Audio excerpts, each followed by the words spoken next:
ఈ రాష్ట్రం చెల్లించాల్సిన అప్పు సంవత్సరానికి 6,000 కోట్ల రూపాయలు ఉండే.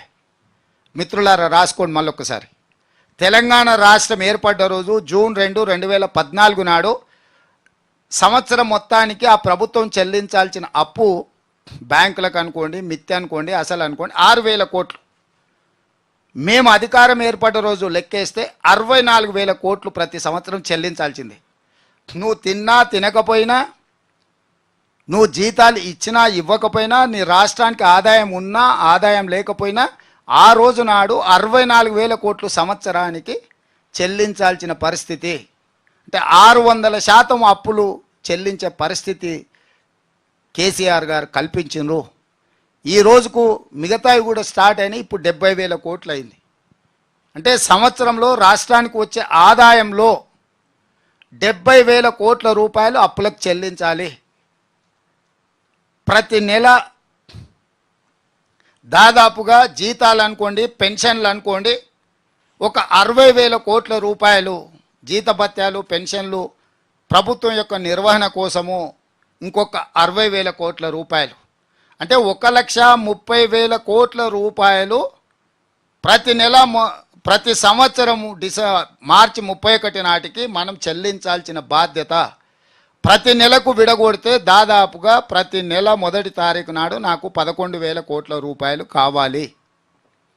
ఇవి పక్కన పెడితే ఇక సంక్షేమం ఆయన గారు చెప్పిన అయితేంది, మేము చెప్పిన అయితేంది, గతంలో ఉన్న ఉమ్మడి రాష్ట్రంలో మనకు సంక్రమించిన సంక్షేమం కావచ్చు, వాటిని కూడా లెక్కేసుకుంటే ఈరోజు రాష్ట్రం యొక్క ఆర్థిక పరిస్థితి మీకు స్థూలంగా అర్థమవుతుంది. మేము వచ్చిన తర్వాత మొదటి నెల 4 తారీఖు నాటి జీతాలు ఇచ్చినాం, 2వ నెల 1 తారీఖు నాటి జీతాలు ఇచ్చినాం. ఇది మా ఆర్థిక నిబద్ధతకు కొలబద్ద. అక్కడి నుంచి ఒకటొకటిగా పరిష్కరించుకుంటూ ప్రాధాన్యత క్రమాన్ని నిర్ణయించుకుంటూ కేంద్ర ప్రభుత్వంతో చిల్లర తగాదాలకు, గిల్లి కజ్జాలకు పోకుండా రాష్ట్ర కేంద్ర ప్రభుత్వాల యొక్క సత్సంబంధాలను కొనసాగిస్తూ వాళ్ళ బాధ్యతను వాళ్ళకు గుర్తు చేస్తూ మన హక్కులను మనం కాపాడుకుంటూ ముందుకెళ్లే ప్రయత్నం చేసినాం. గవర్నర్ వ్యవస్థతో కూడా ఒక సామరస్యపూర్వకమైన విధానాలను కొనసాగించి రాజ్యాంగబద్ధ సంస్థలతో, అది హైకోర్టు కావచ్చు, గవర్నర్ వ్యవస్థ కావచ్చు, కేంద్ర ప్రభుత్వం కావచ్చు, ఈ సంస్థలన్నిటితోని, ఎన్నికల అధికారులతోని కావచ్చు, ఈ సంస్థలన్నిటితోని ఒక మంచి సాంప్రదాయాన్ని, ఒక మంచి విధానాన్ని తీసుకొచ్చి మా ప్రభుత్వం పరిపాలన అందించే విధంగా ఒక పారదర్శకమైన పరిపాలన, ప్రజలకు ఉపయోగపడే విధానాలతోని మేము ముందుకెళ్తున్నాము. 100 రోజుల్లో దాదాపుగా ఇది మా ప్రోగ్రెస్ రిపోర్ట్. ఈరోజు మీ ముందుకు వచ్చి మేము చేసినాము, మేము చేస్తామనే నమ్మకం, విశ్వాసంతో మళ్ళీ మీతోని ఎన్కౌంటర్కి ఇక్కడికి వచ్చి ఆనాడు ఎన్నికల ముందు వచ్చిన, ఈనాడు ఎన్నికైన 100 రోజుల పరిపాలన పూర్తి చేసుకొని మీ ముందు వచ్చి కూర్చున్న నేను. ఎందుకంటే నా ప్రభుత్వం పట్ల, నా మంత్రివర్గ సహచరుల పట్ల, తెలంగాణ ప్రజల పట్ల మాకు నిబద్ధత ఉన్నది, బాధ్యత ఉన్నది, అకౌంటబిలిటీ ఉన్నది.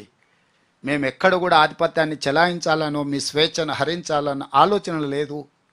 అట్లాంటి ఆలోచనలు ఉన్నోళ్ళు ఎవరైనా ఆనాడు 7 తరాలు అనుభవించిన నిజాంకు ఏం పరిస్థితి వచ్చిందో, ఒక తరంలోనే 10 సంవత్సరాలనే ఏం ఫలితాలు అనుభవించిండో, వారు కారు షెడ్డుకు పోయింది, వారేమో ఇంటికి పోయినరు.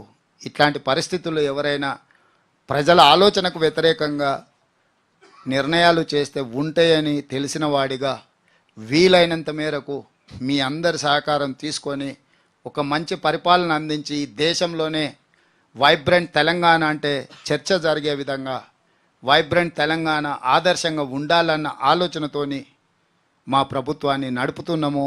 మీరందరూ కూడా సహకరించాల్సిందిగా విజ్ఞప్తి చేస్తున్నా.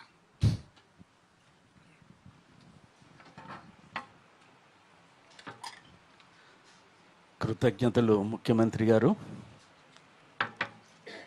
3 మాసాల్లో 100 రోజుల్లో చేసిన కార్యక్రమాలను వివరించారు. ఇప్పుడు మిత్రులను కోరేది